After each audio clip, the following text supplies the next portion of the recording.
For today's video, mini vlog muna tayo. Hello little family! Welcome to our vlog! Quick outfit check bago tayo mag-dinner sa labas. Today is a very special day dahil finally na-promote na si Daddy.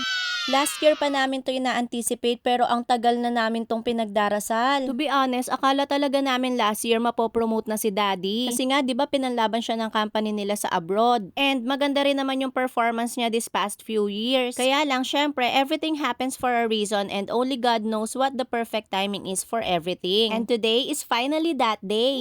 But before our dinner, ihahatid muna namin ang mga in-laws ko sa hotel. Alam nyo na, bagong kasal. Nag-book nga sila dito sa Camelot Hotel sa QC and sikat daw to nung panahon nila. O diba, very medieval ang atake, castle lang ang peg. Alam nyo kung ano yung nakakatuwa, hindi sinasadya pero naka Snow White costume si Leah para sa lakad namin today. Hindi ko kasi alam kung saan niya susuotin yan and sayang naman kung maghihintay pa ako ng mga costume party, baka makaliitan lang niya kaya pinasuot ko na sa kanya. In fairness, maganda naman pagpasok dito, unique talaga sa ibang hotel pero mahahalata mong medyo may kalumaan na talaga. And it really felt like a dungeon rather than a castle kasi mabababa yung ceiling, medyo makipot yung daan, and lalo na yung sa room. Honest review lang, ito na ata ang pinakamaliit na hotel room na nakita namin sa dami ng pinagstayan na namin. Kahit sa cleanliness, may mga nakita pa kami mga agyo-agyo dyan sa mga light bulb and dim light dyan. So, tiis na lang sila mami ng one night dyan and hindi na lang uulit. Iniwan lang namin yung mga gamit ng in-laws ko tapos diretso na kami sa Morato dahil doon nag-aaya si Daddy. Dito nga sa Chili's gustong kumain ni Daddy and syempre, pagbibigyan natin yan, promoted yan eh. Kaso pagdating namin doon, waiting kami and ang layo pa sa waiting list. Kaya nag-decide kami na maglakad-lakad pero nagpalista pa rin naman kami. Mga gutom na rin kasi talaga kami kaya nagbabakasakali kami ng resto dito na wala masyadong tao pero ang dami talagang tao today. So ang ending, bumalik na lang kami ulit sa Chili's and nag-order na kami agad para pag upo namin hindi na masyadong matagal maghintay. In fairness, yung mga appetizer nila ang bilis lang iserve, parang mga pika-pika lang kasi yung in-order namin. First time naming lahat dito sa Chili's, ay ewan ko lang pala si Daddy kung first time din niya. Pero ayun, nagulat talaga kami sa serving ng salad nila. Yung solo order, parang good for sharing na. At in fairness, ang sasarap. Pero itong kay Daddy Benjon, hindi ko masyadong nagustuhan kasi medyo may konting anghang. Hindi ako kumakain talaga ng maanghang. Alam nyo, kahit solo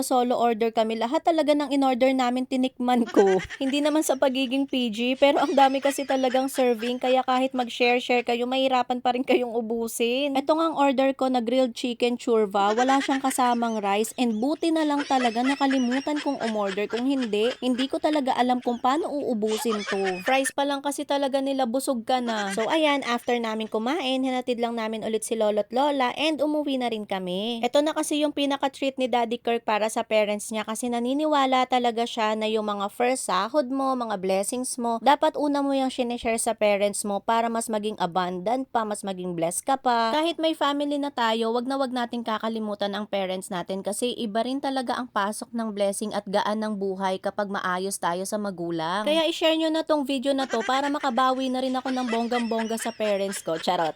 Pero to be honest, wala man po akong trabaho, hindi man po ganun kabongga yung nabibigay ko sa parents ko. Sobrang lucky ko sa asawa ko kasi hindi niya ako pinapabayaan pagdating sa parents ko. Sa ngayon, lahat talaga ng binibigay kong tulong sa kanila galing sa asawa ko. Kaya siguro sobrang blessed din ang asawa ko. Kaya Daddy Kirk, thank you so much talaga. Pagpalain ka pa sana ng Panginoon at ma-promote ka ulit after few years. So, ayan lang po muna. Thanks for watching. Bye!